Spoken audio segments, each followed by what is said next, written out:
In this video, you will witness what happens when bravery meets brutal reality.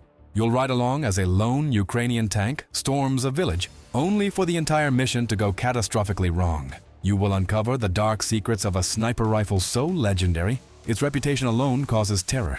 You'll see the chaos of DIY rocket trucks that might flip over mid-fire, and you will watch the complete anatomy of a disaster as a massive Russian mechanized assault with 35 armored vehicles is utterly annihilated. This isn't about plans. This is about what happens when plans fail. This is the bridge over the canal. Right here is where the key events of this video will unfold, though the person filming has no idea. We hope he made it out alive. But take a close look at the concrete wall on the left and those buildings on the right. Later, everything changed.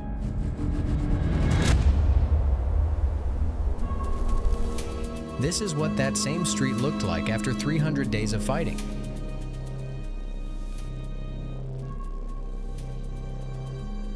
And this is after 500 days.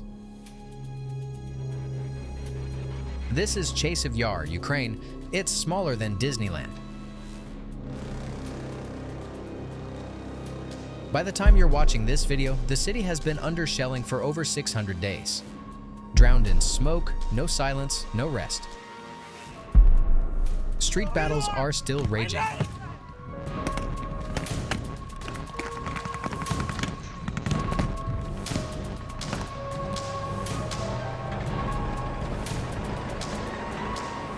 Before you watch one of the most intense moments from the battle for Chasiv Yar, let's briefly explain why this city matters, both for Ukraine and Russia. You'll also understand why this fight is so vicious. After the fall of Bakhmut, Chasiv Yar became the next target for Russian forces. The straight-line distance between the two cities is only 3.5 to 4 kilometers. But there's no such thing as a straight line in war. Chasiv Yar sits on higher ground, the highest elevation along the entire front line, which means all approaches to it go through lowlands. This gives defenders a clear advantage and makes it far harder for attackers to advance. That's why, on this tiny patch of land, Russian losses have already reached about 99,000 troops, according to Forbes estimates. The roads into the city became bottlenecks for Russian armor. Tanks and APCs were torched here by the dozens.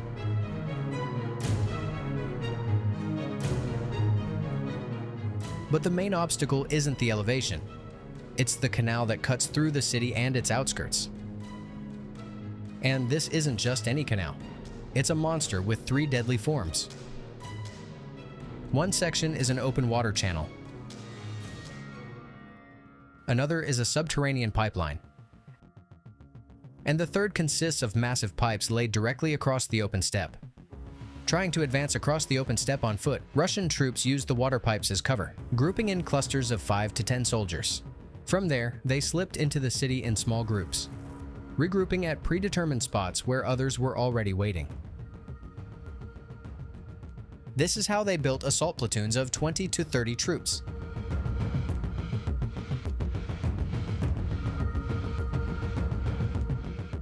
And at those rendezvous points, Ukrainians were already waiting. Sometimes all the Russians had time for was to raise a flag, just so their commanders could report successful offensive actions up the chain. Brutal firefights broke out over every building, every yard, at times just inches apart. But Russian logistics were a disaster. Without proper resupply or evacuation, their infantry was chewed up fast. And movement through the city got even harder, thanks to Ukrainian drones. Within just a few weeks, there were more drones in the sky than people on the ground. FPVs, quadcopters, hexacopters. The sky was packed with them. Anyone who showed their face on the street became a target, even wearing anti-drone cloaks, even at night. Eventually, even the massive pipes stopped being reliable cover.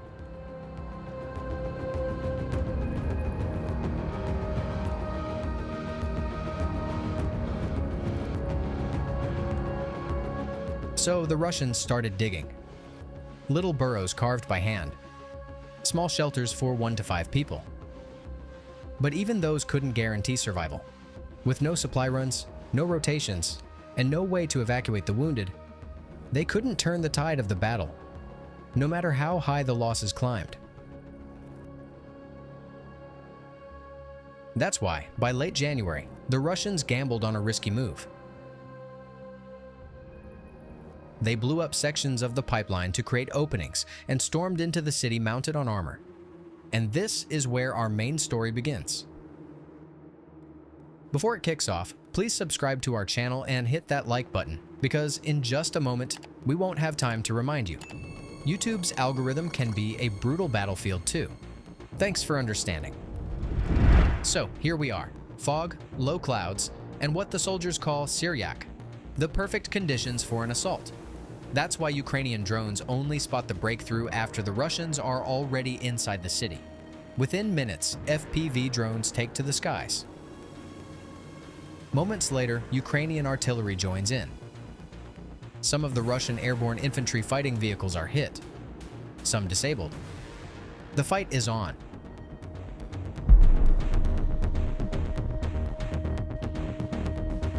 Still, some Russian troops manage to land, spread out, and take up positions.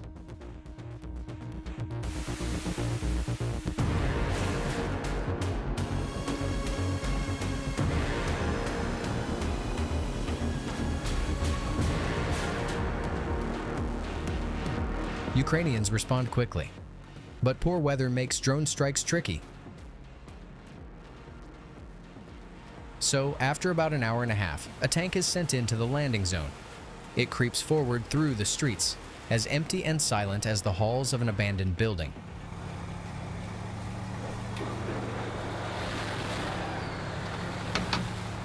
And here it is. That same street. The one that will never be the same again.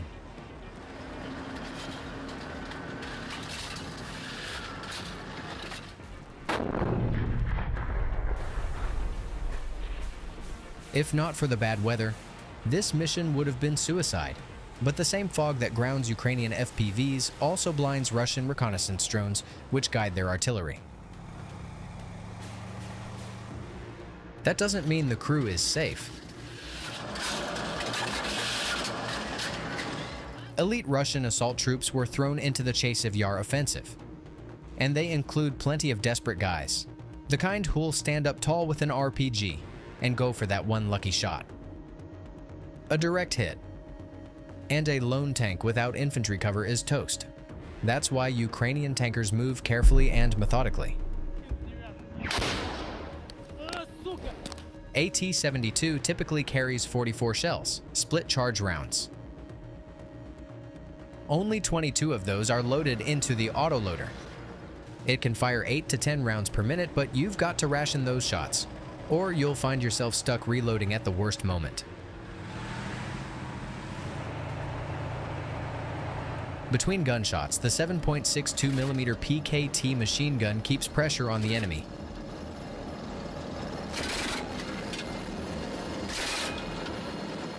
And under that kind of hot lead, survival is rare.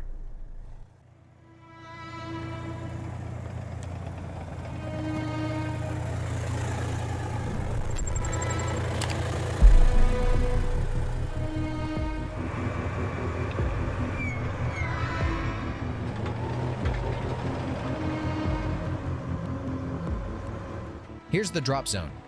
A wrecked Russian IFV still smoking nearby.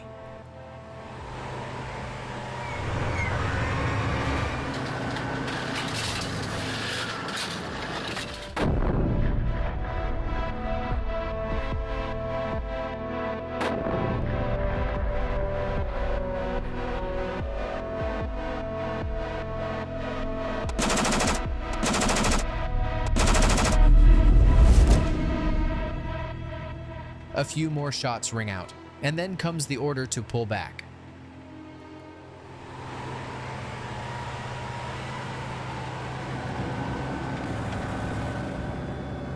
Shot number 16. Still some ammo left. The tank carefully reverses, never turning its vulnerable rear to the enemy. Reverse speed on a T-72, only about 5.5 kilometers per hour. That's just over 3 miles per hour. But better slow and alive than fast and dead. Mission complete. But intel reports surviving paratroopers regrouping in another building. Luckily, the weather is still garbage for drones the next day. So the tank returns for a repeat.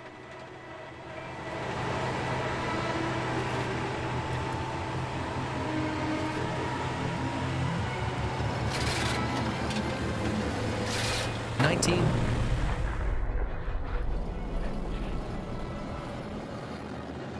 20.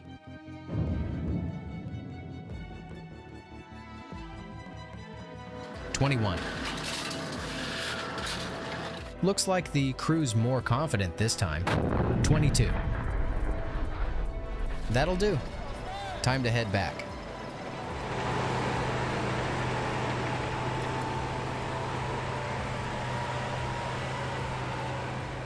But hey, God loves a trilogy, right?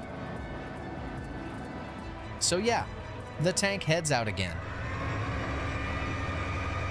This time, as the undisputed boss of Chasiv Yar.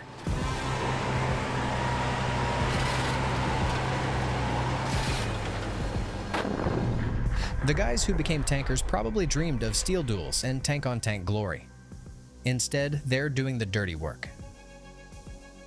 Because tanks were never meant to be roving howitzers.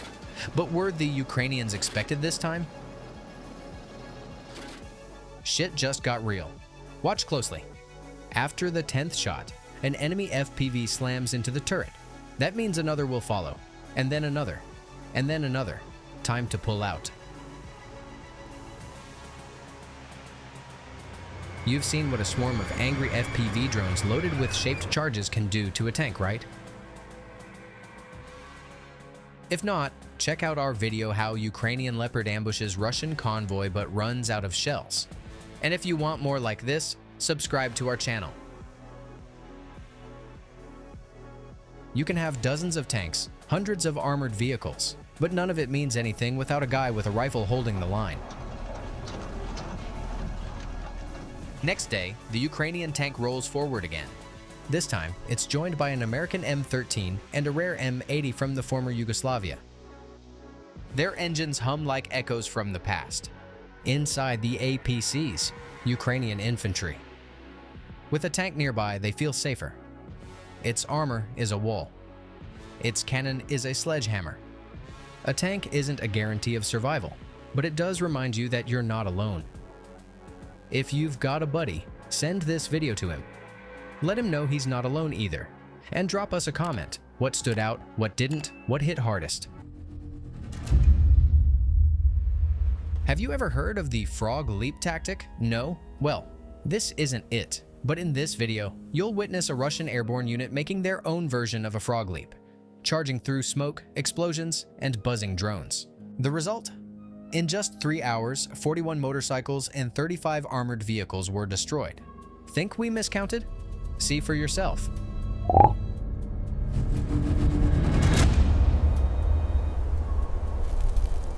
It all starts with a seemingly successful Russian breakthrough near Dobropillia. At first, everything looks fine. But as you'll see, Ukrainian forces first halt the push, then isolate this armored claw. Still, they don't fully manage to wipe out the Russians stuck inside Ukrainian positions. For 2 months, the front line remains frozen. But the gains from that early breakthrough gradually evaporate. Those trying to break out are met by snipers. And those hiding quietly in local homes, they're tracked down and eliminated by drones. Ukrainian special forces deploy to the area and start clearing it out. So the encircled Russian troops begin to run out of strength, not just from casualties.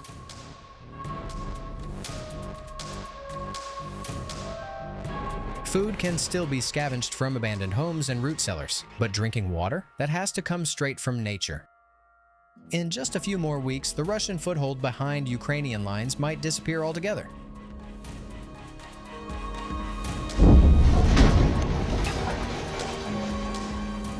That's why Russian command decides to punch a corridor through to their stranded units.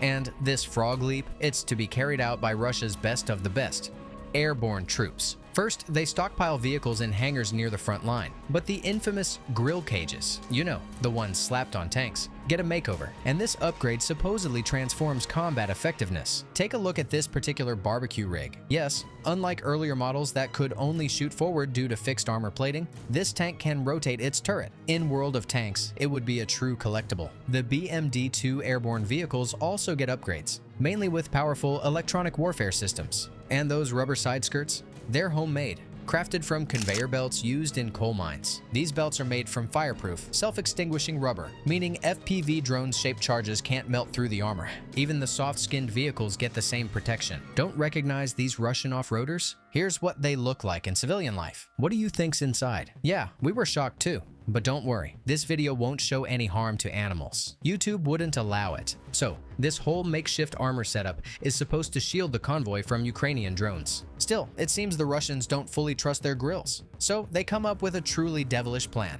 They send in waves of motorcyclists first, hoping Ukrainian drone operators will waste their payloads on the bikes, and not the armored vehicles. Some Russian war bloggers are already calling this frog leap a war crime. Others claim it was a success. We won't judge, but after watching this, you'll decide for yourself, victory or disaster. Let us know what you think in the comments. And don't forget to like this video and subscribe to our channel. Otherwise, the YouTube algorithm might think we're the bad guys. Cool, let's go. The main axis of attack? Volodymyrivka and Shakhove. Of course, elite troops don't go storming enemy lines on motorcycles unless there's a high chance of success. That's why this whole bike charge involves mostly low-value and partially inexperienced infantry. Before heading out, they receive final instructions on how not to end up captured alive. Вообще не прикол. Это несколько способов, которыми я должен в случае угрозы моего пленения. Maybe that's him riding up front. His wheels bounce over clumps of dirt, mud splashes his face, and there's fire under the helmet, not from adrenaline, but fear. Behind him, a buddy. Ahead, death is waiting.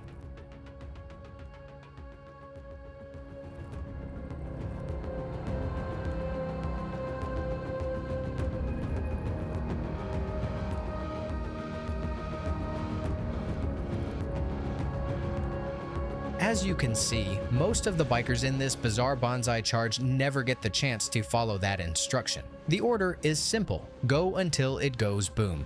The only thing they're allowed to do without commander's approval is trust their instincts and split into small groups. Makes it harder for Ukrainian FPV drone pilots to target them. And that's exactly what they try.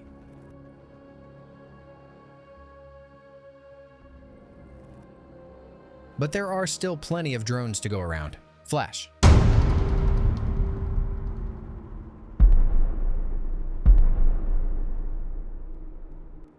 The engine's still twitching, but now it's all about finding cover, even if every move feels meaningless. Above him, the buzzing sound again.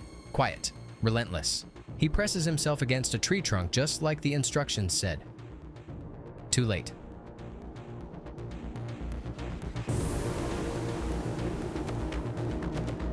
On the drone operator's screen, everything's just greenish-gray static. Tree canopies hide everything.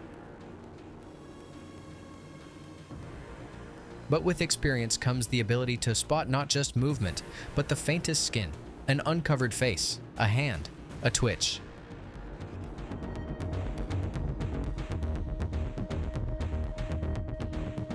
Only drone pilots probably know what it's like when a man looks at God while praying. They also know the eyes of someone who's already made peace with life. Do drone operators still see the regular colors of the world after all this? Maybe someday we'll ask them. But now, watch this. Ukrainian drone teams spot a massive column of tanks and infantry fighting vehicles. It rolls forward unhindered, like nothing can stop it. Did the Russians' bizarre tactic actually work? Have Ukrainians run out of drones? Boom.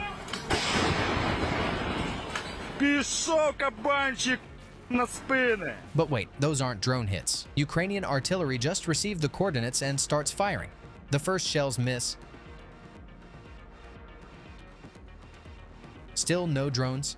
Let's figure out what's happening there.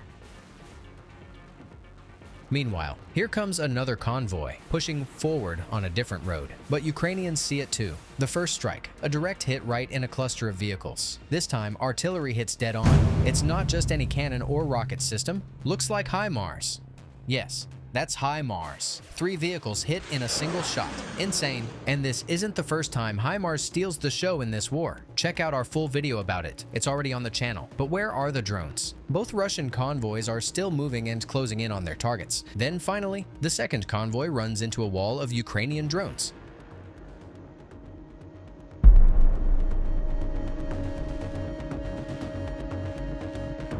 The last vehicle grinds to a halt.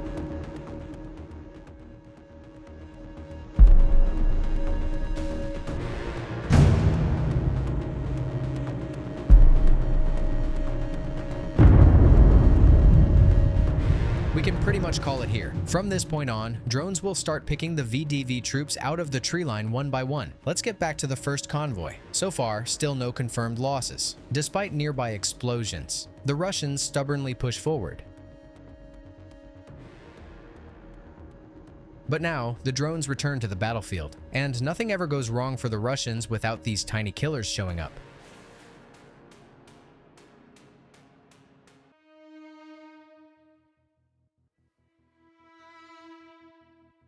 What started as a show of force turns into a shooting gallery. Wait, what's that? An anti-tank ditch. Now that's real trouble. The first tank manages to jump it, but the rest of the column comes to a stop. And of course, this spot was already dialed in.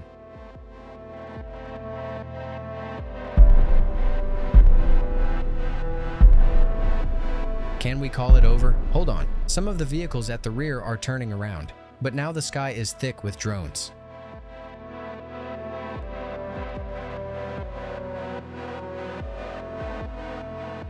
Those big bombs? They're likely carried by what's known as a Baba Yaga drone, a nickname for heavy Ukrainian hexacopter or quadcopter bombers capable of dropping serious ordnance like TM-62M anti-tank mines weighing 10 kilograms. That's basically a tactical nuke compared to what a typical FPV drone carries. No amount of cage armor is going to save them. Baba Yaga drones are especially deadly because they work well even in jamming conditions and use thermal optics. Their sound is duller and more monotone than FPVs, and they don't accelerate toward the target. They just cruise in and drop the bomb. If HIMARS is the king of the battlefield, then Baba Yaga is the queen.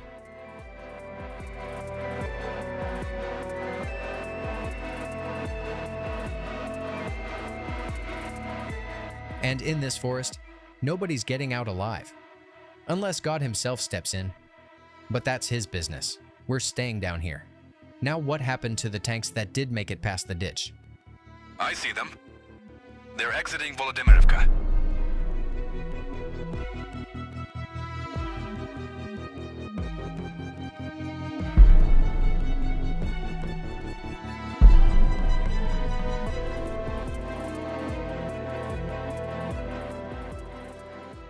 The remnants of the assault force decide to dismount here.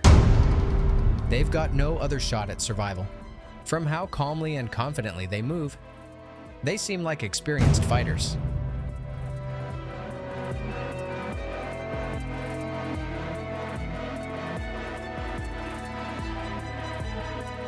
But even the toughest Rambo doesn't stand a chance against artillery, Baba Yaga, and a sky full of FPV drones. These guys won't be resting in peace. They won't be resting at all.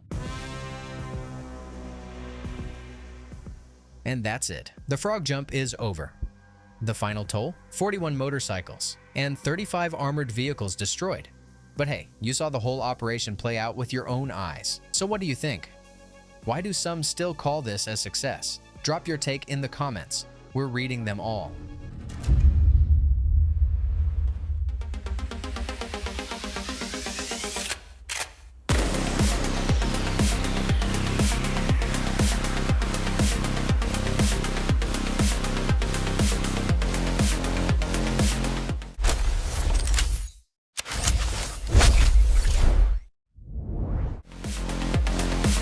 Is it heavy? It's a bit heavy.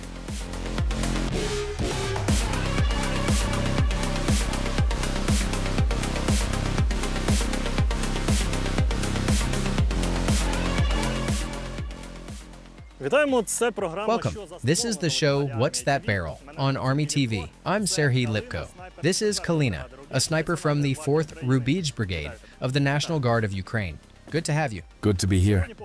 Today we'll talk about the Accuracy International Sniper Rifle. A British sniper rifle, widely regarded as the benchmark for accuracy and modularity.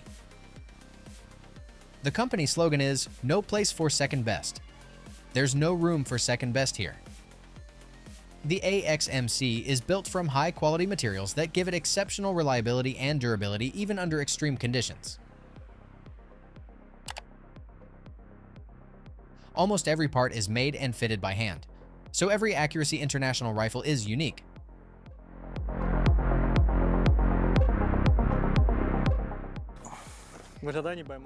Sounds like you're pitching it. Like I should buy it right now, and we're looking at a product. Accuracy International is a multi-caliber rifle. Right now, it's got a .338 barrel and bolt. It also comes with a .308 barrel in the kit. Same gun, just a smaller caliber and a bit shorter.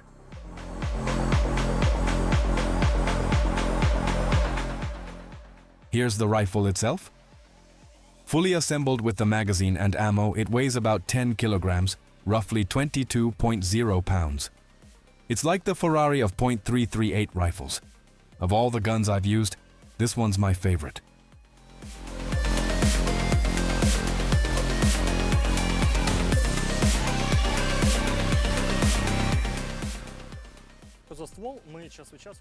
On What's the Barrel? We sometimes start the episode with the weapon fully stripped out. For a standard carbine, you assemble it. It's ready to fire. Sniping is more delicate. We'll do a partial takedown so we can put it back together quickly and work effectively. For maintenance, the rifle is disassembled like this. That's it. That's all. Yeah, that's all. You can also remove the muzzle device if you want to clean the threads. So that's enough? That's more than enough. It's not exactly how you do a full field strip, of course, but Excuse me. if we're talking maintenance and getting it to a serviceable state, take a small bag, place it right here like this. Then grab the tools. What do we have here? Lots of useful stuff, but right now we mainly need this piece. It protects the bolt channel from getting chemicals in there. You insert it like this, secure it, and then take the jag and pull it out. The jag screws onto the cleaning rod. On the jag, we put this patch. Do patches come with the kit? Yes, these are the factory ones. They're a bit of an odd shape. But that shape scrapes fouling out of the rifling really well. That's basically it. We just flushed out the residues. Clean. There is not so much dirt, to be honest. The rifle, once you put the bolt back in, is in a combat-ready state. You just slide it in like this and run it once, right?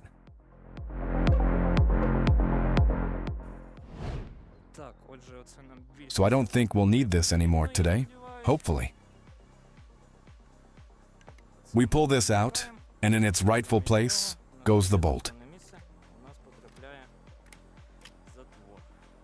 That's basically it. And the sound moderator. Muzzle device, right? Need that? Yes, you do. I'll screw it on now. So it's going to thread on awkwardly. Not like a typical barrel. Don't crank it down tight, right? But we can check that. You can still torque it down. Can you check it then? If it's not screwed on properly, it can loosen during shooting. I guess we'll see .338 rounds on camera now, and the rifle will be pointed that way. That's entirely possible, yeah. Don't switch away. Support the channel with a like and subscribe.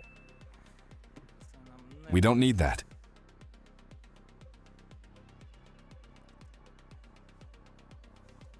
Would you call this firing from an awkward position like that? Around here, we call everything except prone shooting non-standard positions. This is .338 Lapua Magnum, 250 grain. That's the mid-range working round for this rifle. I think 3 rounds will be more than enough for now. We're not pushing distance out too far. So what do? First, we open the flip covers. Second, we check that our turrets are zeroed. Right now, the distance is 150 meters, approximately 164 yards, approximately 492 feet. For this rifle, that's a baby distance. We put the bolt to the rear, insert the magazine, and close the bolt. Rifle is ready to fire. Okay, try and guess which gong you'll hit. I think it'll be obvious. All right, I'm ready. Aim for the middle. Ready. Fire.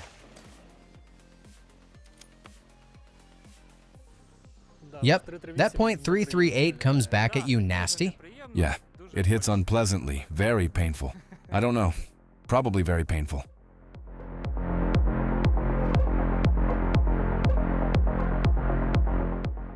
You ejected the case immediately. It's getting hot. Hot enough so it won't oxidize in the chamber. First off, that's not great for the chamber. And second, when the chamber heats up and there's a hot case in it. For really high precision shooting, even the temperature of the chamber affects where the bullet will go.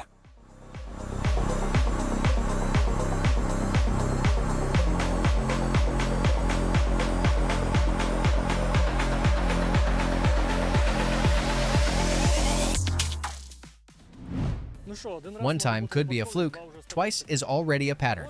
Agreed. Try again. We'll run it again then.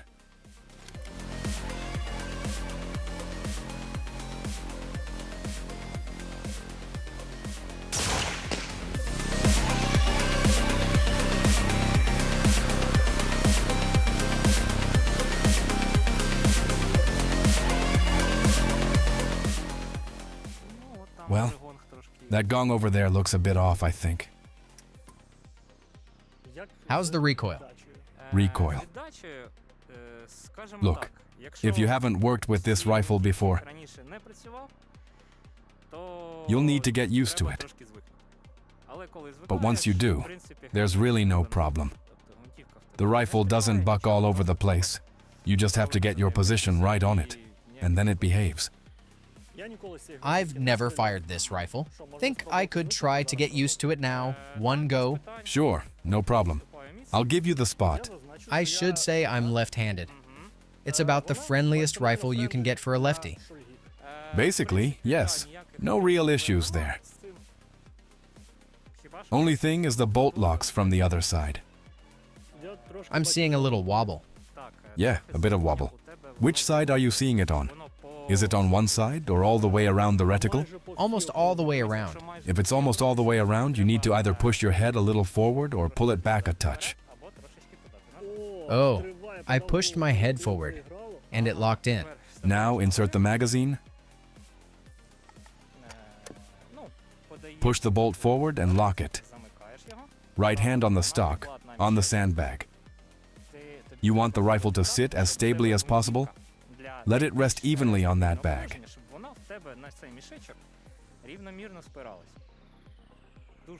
I strongly recommend tucking it into your shoulder as tight as you can. Smooth trigger press, no jerking. Don't rush it. From the sniper optic, these gongs that look small from here actually look perfect. Yeah, But it's not as simple as it seems. You'd think missing would be impossible. Still, Serhiy Viktorovich has done more embarrassing things. So, shall we try? fire when ready. Ready. Fire. Nice. Congratulations. Thanks. With your first successful sniper hit, Cheers. Where do I get the certificate, the mug, and the commemorative DVD with the magnet? that's not on me. Wow.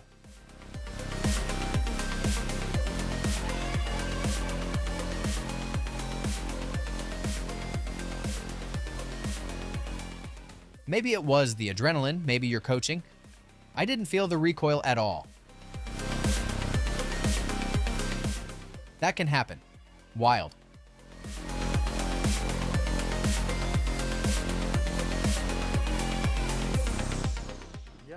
One thing I want to point out. Dear viewer, in the comments already saying they shoot with this super sniper rifle at 100 meters. First off, it's 150, approximately 164 to 166 yards, approximately 492 to 498 feet. Secondly, I'm in no way claiming to be some kind of sniper expert. It's a deep thing, really. And when someone sets you up like a kid and tells you pull this thing, sure, there are great emotions. But to actually understand all of this, how many years did you spend before you could honestly say you know sniping? Look, I joined a sniper unit at the start of 2023, and I've been doing sniping specifically since about March 2024. And, honestly, in that time I think I've picked it up pretty well. At the very least, because they gave me this rifle. They trusted it to me. So I must know something.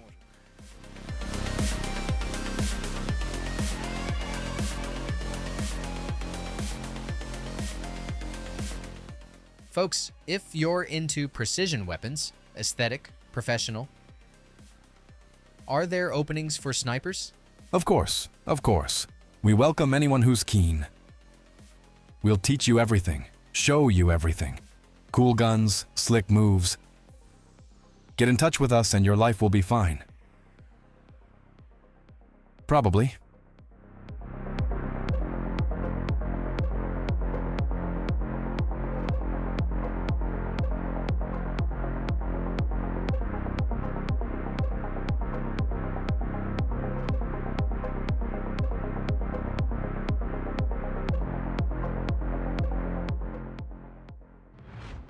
Nice. Yeah, I think we should do a second shot so we get some statistics. God knows I wanted to go peek. First you need to close the bolt. Fire when ready. Ready. Fire.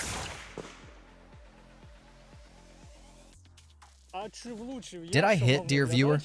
You can find out by joining the 4th Azov Brigade, where Kalina, the super sniper, will tell you how it ended. Is that statistics? Hitting twice in a row from 100 meters? Or one hit and the second one missed? This was What's the Barrel on Army TV.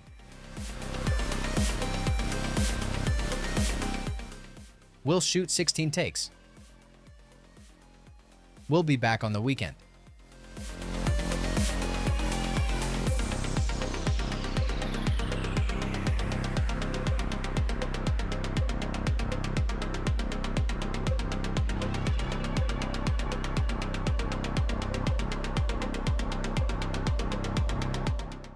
I keep forgetting.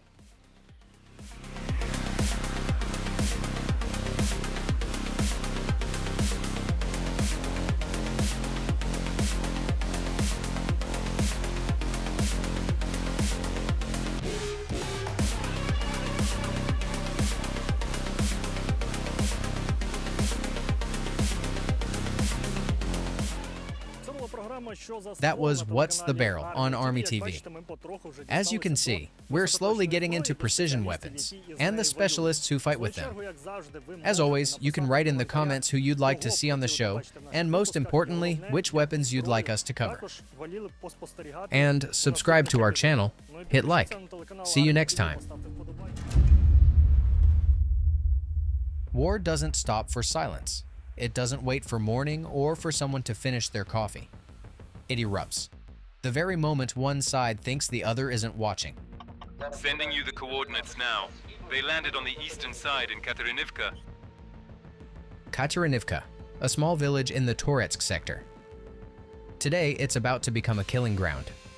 Brothers, wishing you strong health. We're taking off and heading there now. No grand speeches, no heroic poses, just a blessing and a launch command. A drone rises into the gray sky, carrying the eyes and the wrath of the 5th Battalion of the 12th Azov Brigade. 5 Russian infantry fighting vehicles, each packed with 8 troops, advance toward the village outskirts. They are confident, armored, and convinced that numbers alone will deliver them victory. Can you light up the armored vehicle that's higher up the road? At 1 o'clock, the FPV drone will start working. But Russian confidence dissolves fast when Ukraine is watching. The first IFV rolls over a mine lying silent beneath the dirt. The explosion rips through steel and sends panic through the column. One tries to break away, engine screaming. But an FPV drone hunts it down, slamming straight into its hull. Escape denied.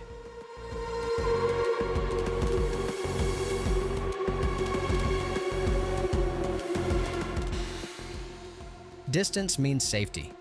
Accuracy means survival. Support the channel with a like and subscribe. Those who can still run, do. Boots hitting mud. Desperation mounting. They sprint toward the nearest houses. Concrete and shadows promising shelter. Confirm. They landed in Katerinivka? Yeah, that's Katerinivka, same area. Copy that, copy that. But Katerinivka doesn't belong to them.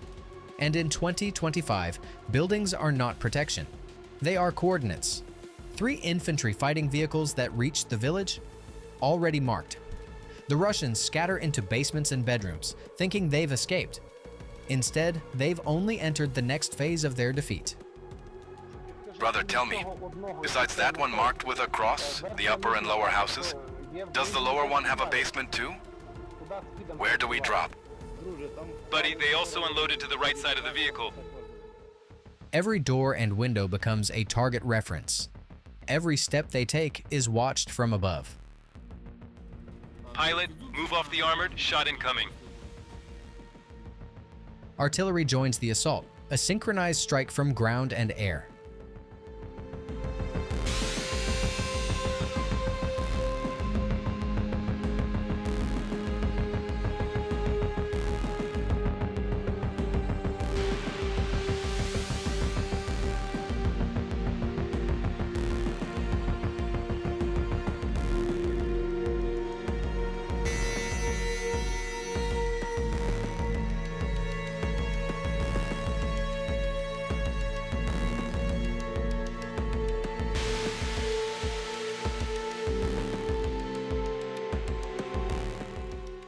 Step back, there's gonna be a drop right now.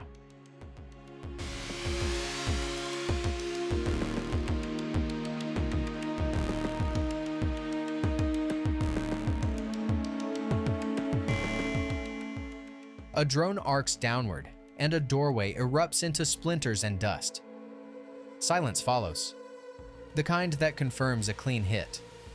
A few soldiers remain alive, crawling out of deep corners, gasping in fear. For them, the sky dips again.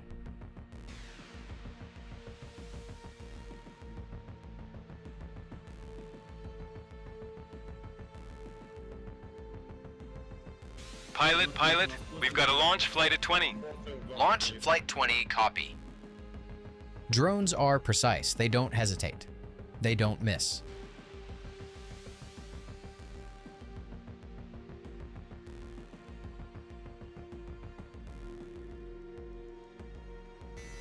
Brother, confirm? Are those enemies?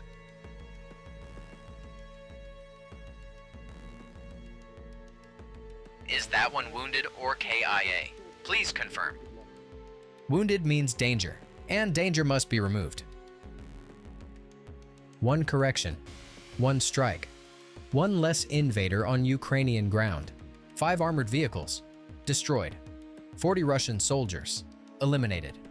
Not a single foothold gained, not a single advance achieved. Every house the invaders tried to hide in was found. Every basement they believed would save them became their tomb.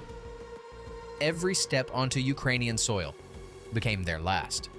Katarinivka remains Ukrainian, not because of chance, but because Ukraine adapts, because Ukraine refuses to fall, because soldiers of the Azov Brigade turn innovation into survival, and survival into victory.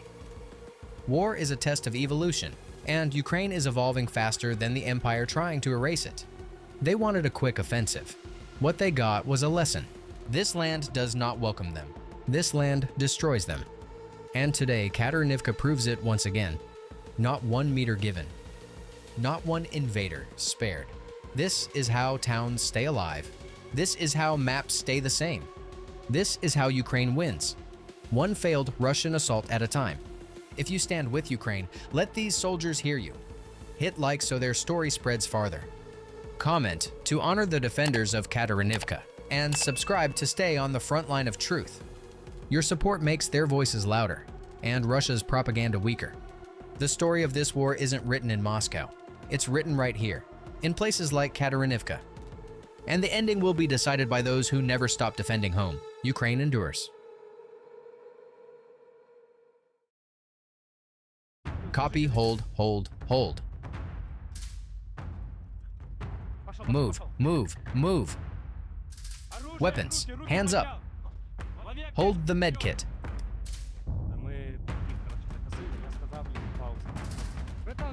Brother, hey man, you good? You okay? Did it collapse on you? I told them to stay put. We'll pull them out later. Crawl this way, toward me. If you don't answer in 2 seconds, we open fire. Move it. Let's go, boys. Welcome to captivity.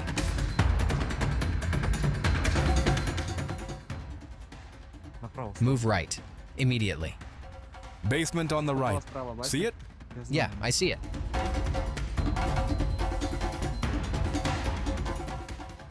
Kindergarten, take that brick house. The one with the damaged roof, you got it? Not the red one, the one with the hole. Copy, copy. What, you got 2 of them? I'm taking the left side, I got the left.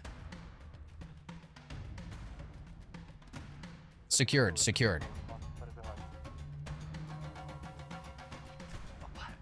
Go, first team, move.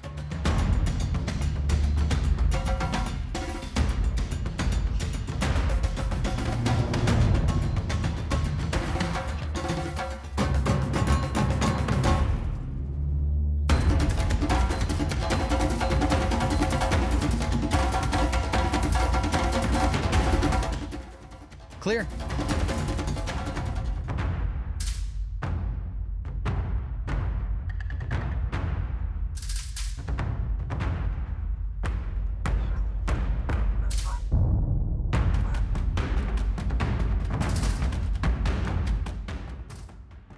Yeah, we're starting.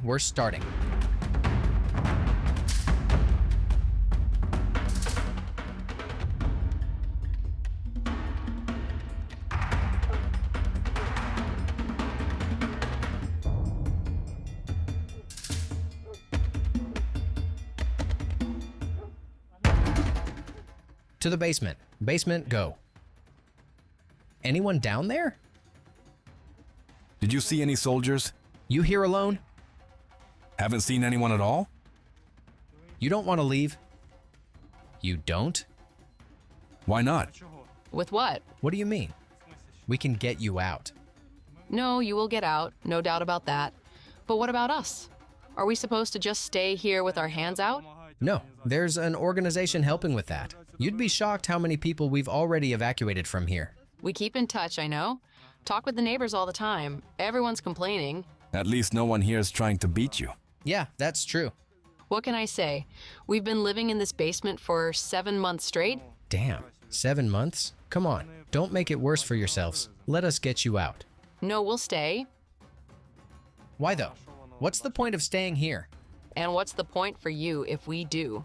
Look, it's safer for you. And for us, you won't be in the line of fire or interfere with our work. Boys, your mothers want you alive and working. So do your families. You've got to think, who are you fighting for, your grandfathers or someone else? That's your right. All right then. Take care. Please. We'll make sure no guests come to visit you. Thank you. You take care too. Yeah, we try. All right. Moving out. Into the woods.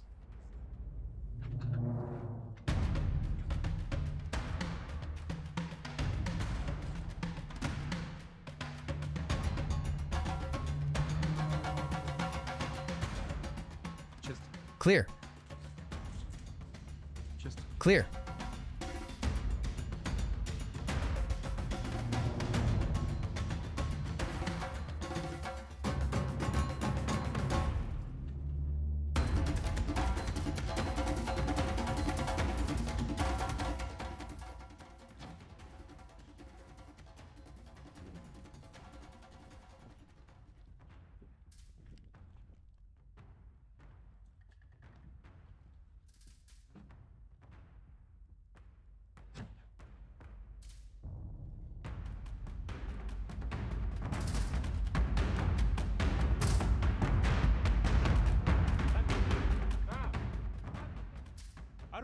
Clear. Weapons. Hands up. Hands up.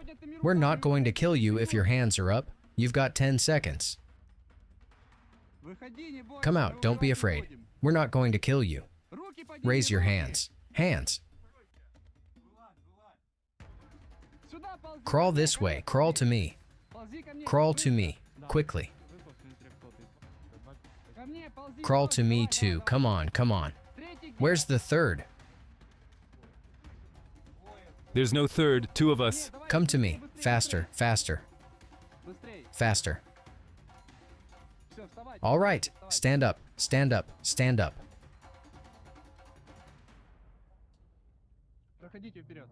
Move forward. Forward. Come on. Quicker. Quicker. We're not going to kill you.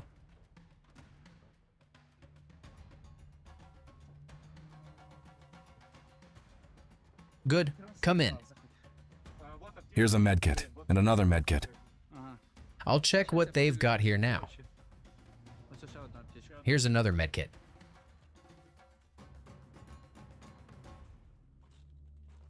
Guys, congrats. Just the 2 of you in the basement? Yeah, 2. Right, 2. Come on, lads. Welcome to captivity. We're going into the basement. Move, move, hurry up. What about the eye? Is the eye still in place? Not in place. Come into the basement. Go lower. Nobody's going to kill you now, sort of. Can you keep going? Well, move on then, old man. I'll help you now. There were only 2 of you who came? The guys died. The guys died. They all died, huh? How many did you have? 8. 8? Jesus. Where did they die? Somewhere around here from a mortar. What were your call signs? Mine? Yeah, Dudik. and you. Mufta. So call signs Dudik and Mufta. There were 8 of them. 8. Only these 2 left. The rest died. How'd you take it?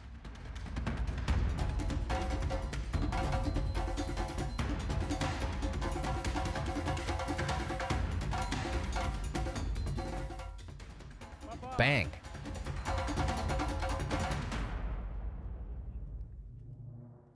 Guys, look. Come out with your hands up and no weapons. You hear me? Come out with hands up and no weapons.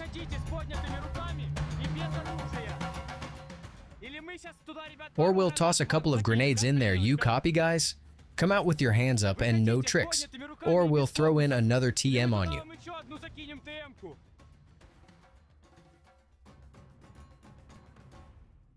If you do anything stupid, we'll sort you out. Hurry up. Come out with your hands up and unarmed. If you don't answer me in 2 seconds, we'll sort you out. Empty-handed, hands up. No weapons. You'll stay alive. Faster. Wait, wait. With your hands up. Hands up. Hands up. Hands up. Hands. Hands. Second one.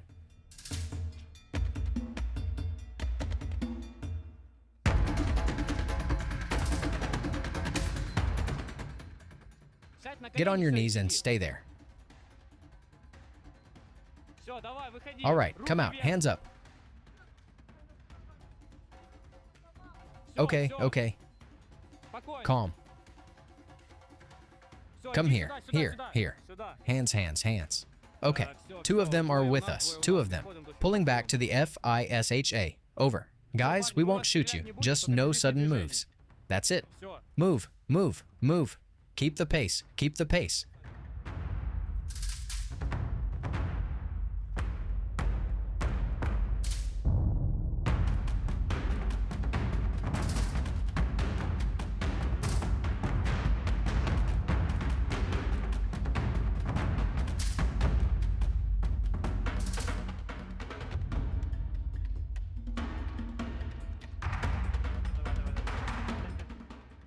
Took their rifle and radio.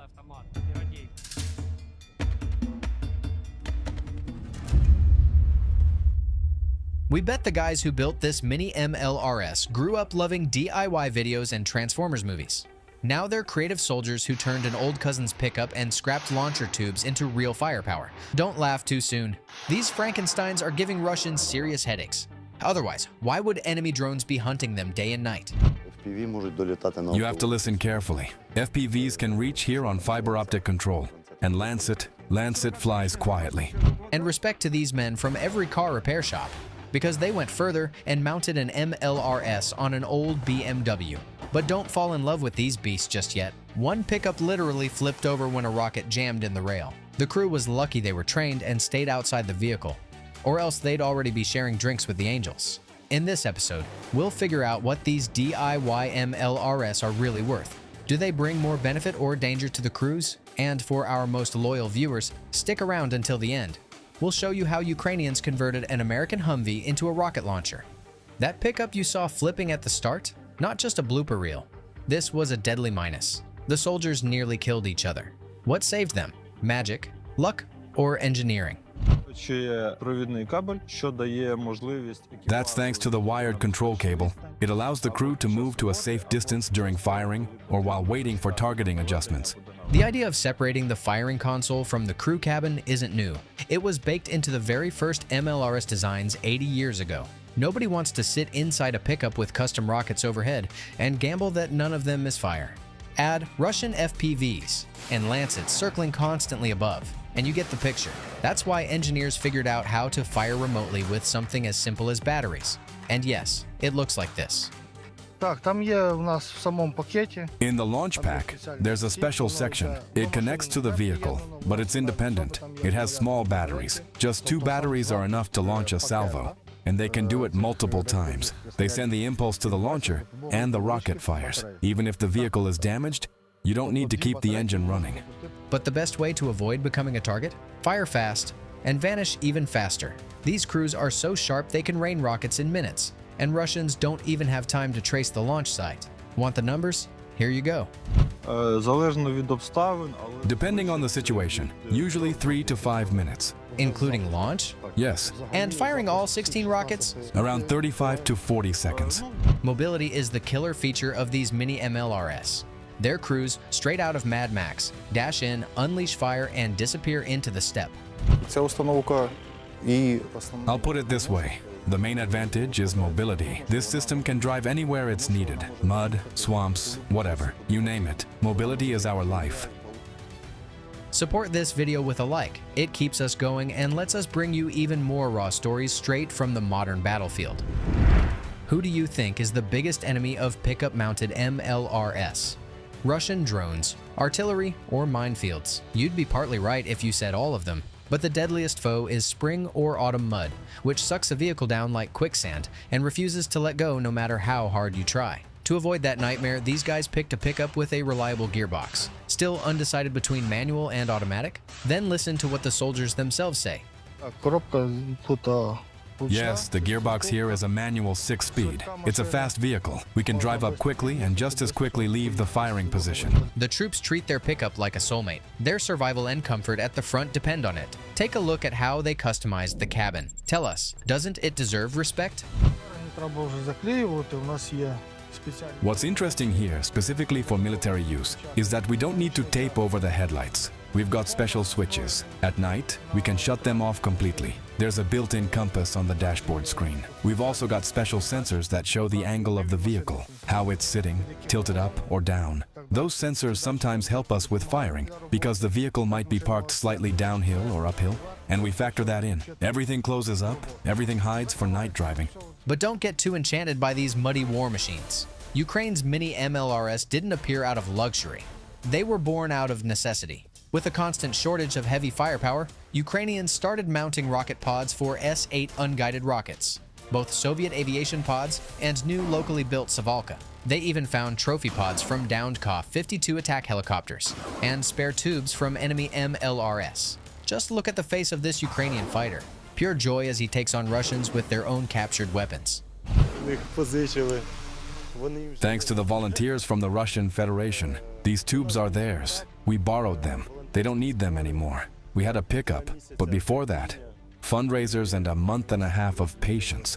But the soldiers didn't stop there. They mounted parts from a BM-21 Grad launcher and even Croatian RAKSA-12S. As crazy as it sounds, pickup-mounted MLRS actually have advantages over helicopters. Chief among them, stealth and silence. It's much easier to spot and shoot down a noisy helicopter with a man-pads. A pickup, on the other hand, can be hidden under camouflage nets or driven off right after firing. And the biggest ace up its sleeve when facing Soviet-era choppers? Let's hear from a soldier himself. I think accuracy plays a role. Even though these rockets are unguided, when we fire from a stationary setup, we get more precise and predictable hits on the target we want. See, Soviet helicopters launch by cabrating. That's an aviation maneuver where the pilot pulls back the stick, separate lifting the nose of the aircraft before releasing rockets. Pickups fire from their four wheels firmly on the ground, and the crew can adjust fire with far more accuracy. Here's how it works in practice. Since helicopters fire in a hanging manner, and we actually have a fixed target, we use modern tech through a tablet, through Kropiva software, through preset coordinates. We've also got exact data on the enemy position, so our calculations are better and our chances of hitting are higher. But don't underestimate these mini MLRS. Their accuracy comes from cold math. These men act like true gods of war, calmly selecting targets and leaving nothing to chance.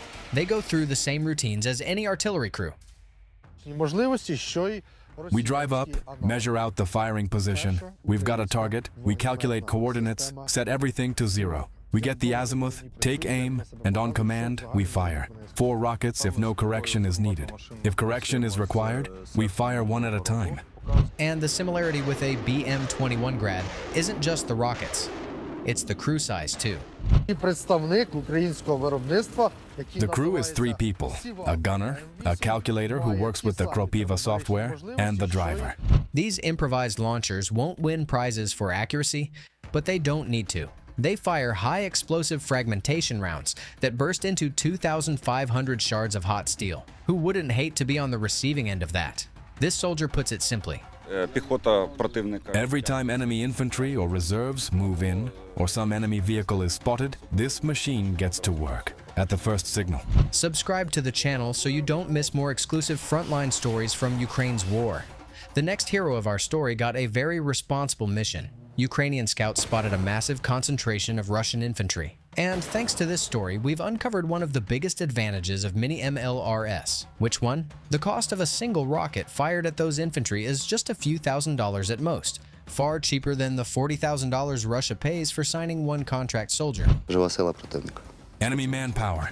A cluster of up to 40 men. We'll fire 10 rockets with 2 launchers, one with 3 rails, the other with 6. Quick strike, and we've got 9 minutes total to fire and get out.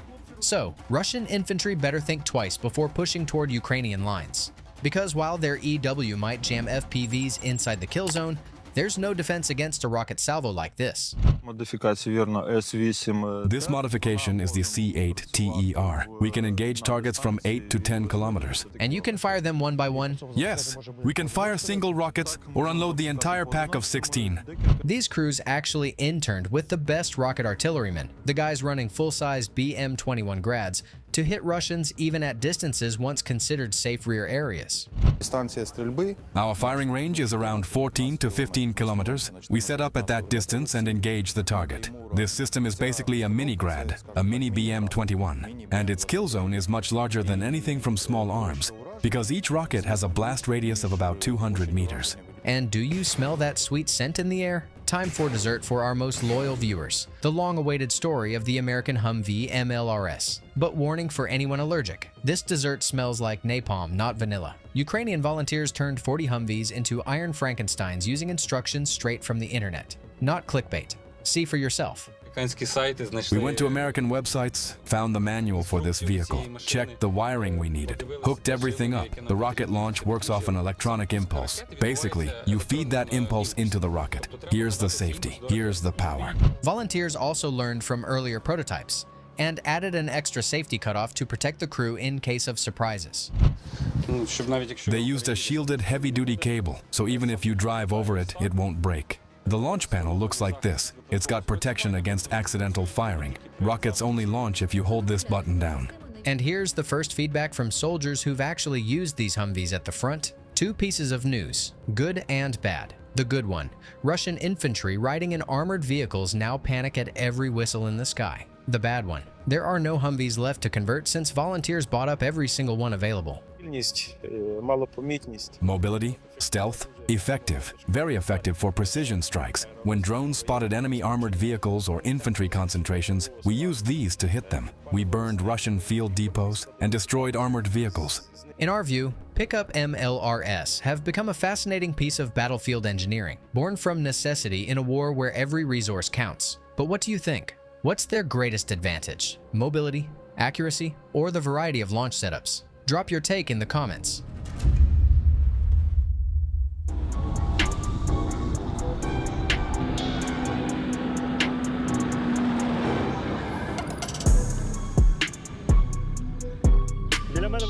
Right here beside me, you can see a Bushmaster, an Australian armored vehicle, the one the paratroopers of the 81st Separate Air Assault Halakina Brigade are fighting in right now.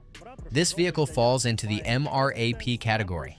MRAP stands for Mine Resistant Ambush Protected. So, based on the acronym, its main job is to protect the crew from detonating mines underneath and to protect them from possible ambushes.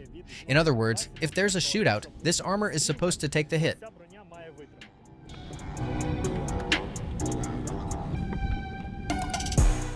What do I see? Right-hand drive? Yeah, it's right-hand drive. Nothing complicated. Automatic gearbox, automatic tire inflation. I'd never driven right-hand drive once before, but it's fine. You get used to it, like when they teach a bear in the circus to ride a bike. You figure it out.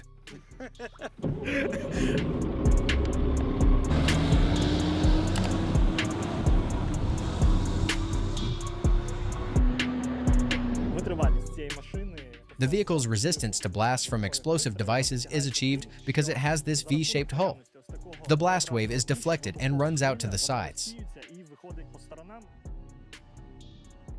If it runs over an anti-tank mine, the guys come out alive and well. Concussion, of course.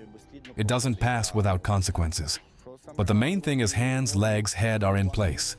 If you roll over a TMK in an APC and your boots end up God knows where, well, excuse me. That doesn't mean the vehicle only takes hits. The vehicle can also deliver fire, primarily thanks to this external combat module where the machine gun is mounted. Right here, it's an M240 in 7.62 millimeters, but you can also fit a 12.7 millimeter there, or even an MK-19 automatic grenade launcher that fires 40 millimeter rounds. In this vehicle, you're one of two people who operate it, and the crew, you're specifically responsible for this cool shooting thing. Yeah? I'm in charge of the machine gun, and when the crew rolls out, I'm the second in command after the driver.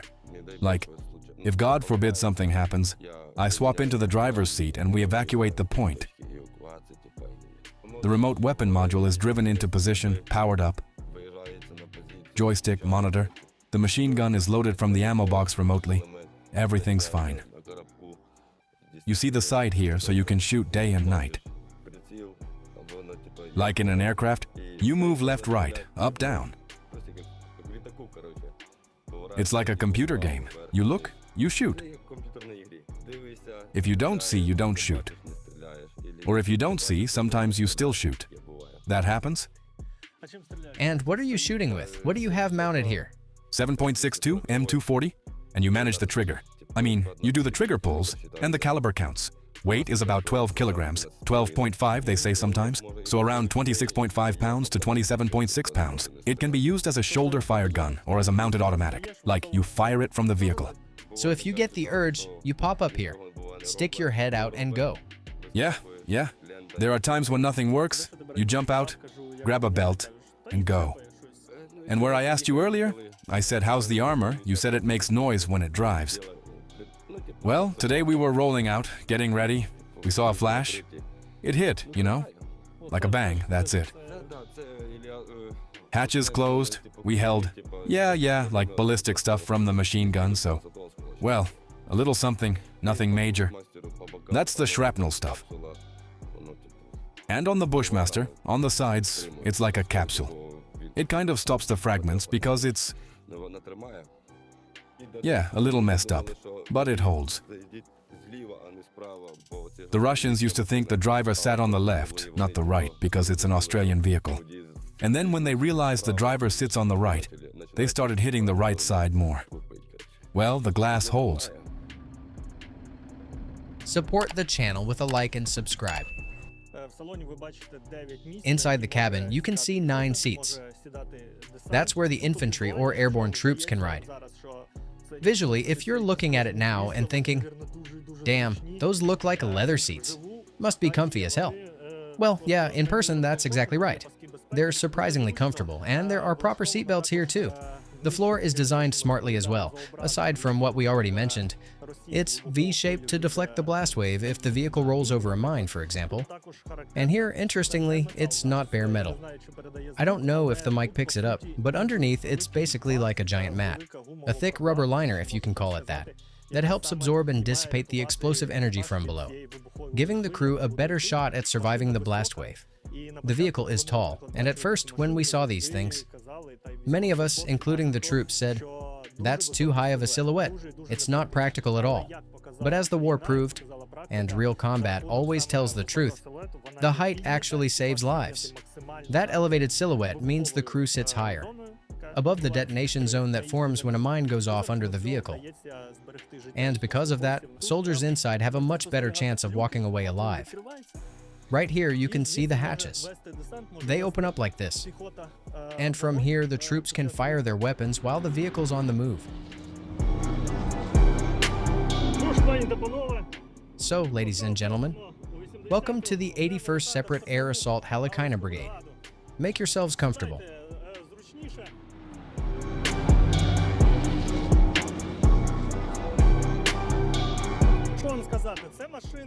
What can I say? This vehicle, I'm not going to test its full off-road capability today. I'll just drive it calmly, without rushing. Automatic transmission again. Much better than manual. Smooth ride. 2 pedals. That's it. You know, back in the day, vehicles were built by engineers. Now they're built by marketing departments. This one belongs to the engineers made it category. Built with soul. Built well. We're rolling in, smooth parking.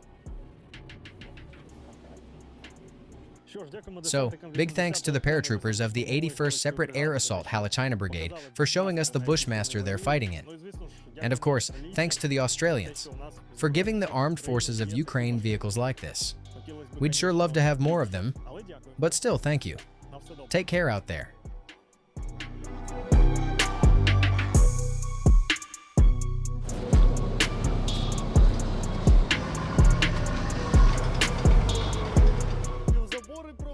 We've busted through fences, even crashed into old wooden barns just to turn around or get under cover.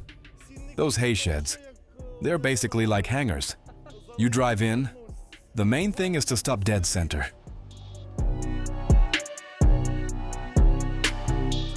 Today, Army TV came to visit the Tavria paratroopers.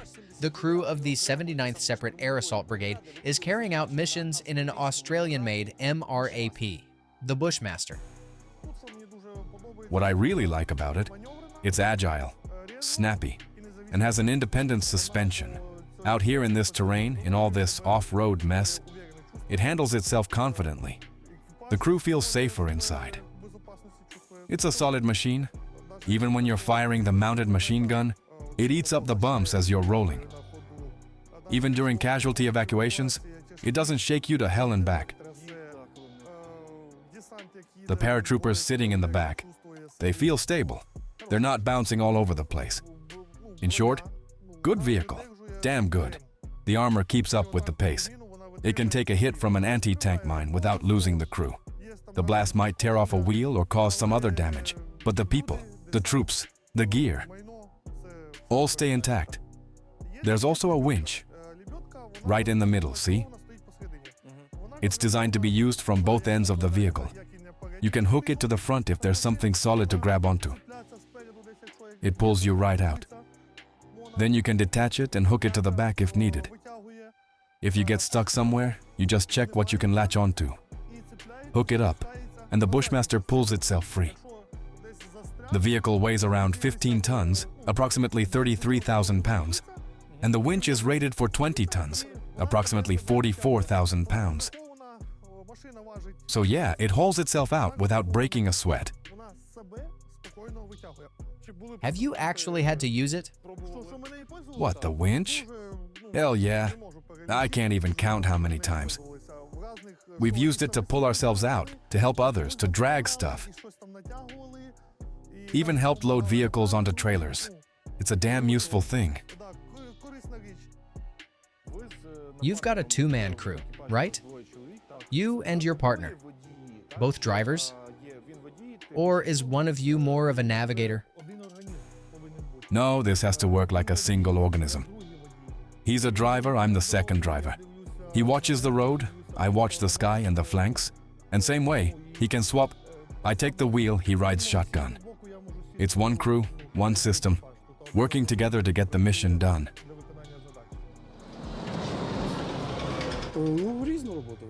We handle all sorts of tasks. Mostly it's transporting the crew, the paratroopers. We often haul logs, so the guys can cover their positions or build fortifications. We do a lot, really. So that's troop transport and also supply runs, right? Exactly. Materials, supplies, and evac missions too. You mentioned bringing the guys building materials, like timber, logs, and such. How do you pack it all inside? Sometimes we load it so full it's up to the ceiling. You literally have to climb in through the roof hatch because you can't squeeze through here anymore. Since there's two of us drivers, one climbs in first, and we pass the logs through the hatch. Then one stays inside to close the door behind him. He locks it up and later opens it again when we arrive. Meanwhile, the guys at the position are already waiting. They know we're on the way, they know what we're bringing, and we'll be there in just a bit. And once we roll up, we start unloading fast. How many troops do you usually carry? Well, usually around 5 or 6 guys. That's the regular landing party. But sometimes, along the way, you can end up picking up 15 or 16. Happens all the time. Sometimes you roll in alone, stop for a smoke, and when you step out, boom, there's already a guy standing outside. Like, how the hell did you get here? No one even noticed if he was riding on the back step or if we scooped him up somewhere along the way. You've got a heavy machine gun up there. .50 caliber, 12.7. Cord, right? Ever had to actually use it in combat? At range, yeah. It's rare, but it happens. Usually as a distraction maneuver. Like suppressive fire? Exactly. We'd pull out beyond the village, take a tree-line position, light them up quick, and get out fast. It's a rare thing, really. You know how it is, with that gun, with the armor.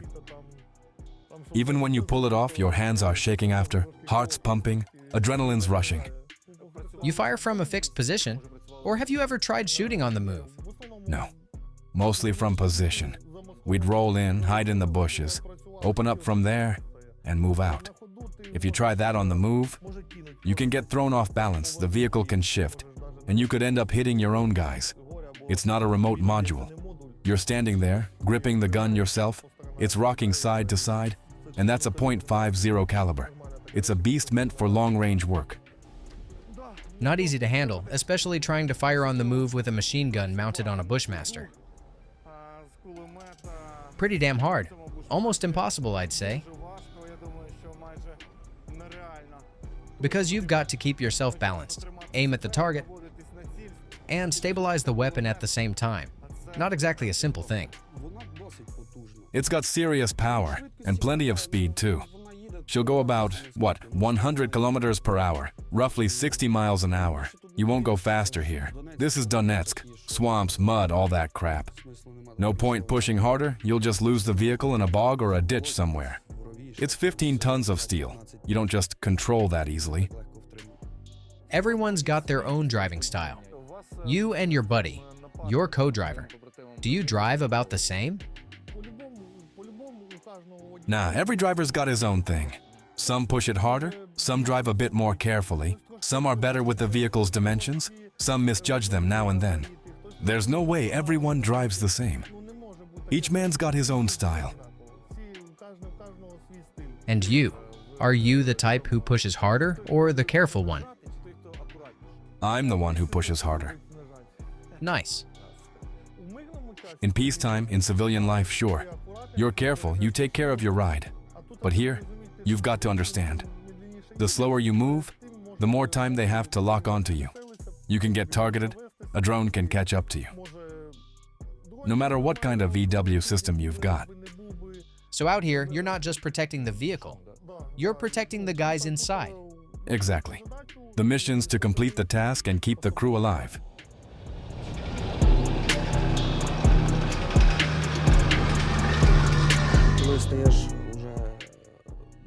When you're a paratrooper, those guys, your brothers, they're everything. They stand beside you like one body, always got your back. Even the guys now lying in hospitals, they're still my brothers. They support me all the time. Sometimes I think, my childhood friends, more than half of them probably don't even remember I'm serving. But my brothers in arms, there's one guy, Amigo, good dude. Lost a leg, unfortunately. But we talk a lot, text, joke around. He calls me up. Yo, monkey boy, how you doing? I'm like, hey, you old fart. He laughs. What's new? How's life? I say, all good. I ask him how the prosthetic's holding up. Like, want me to send you some WD-40? Not squeaking yet? And that's it. Our usual banter kicks in.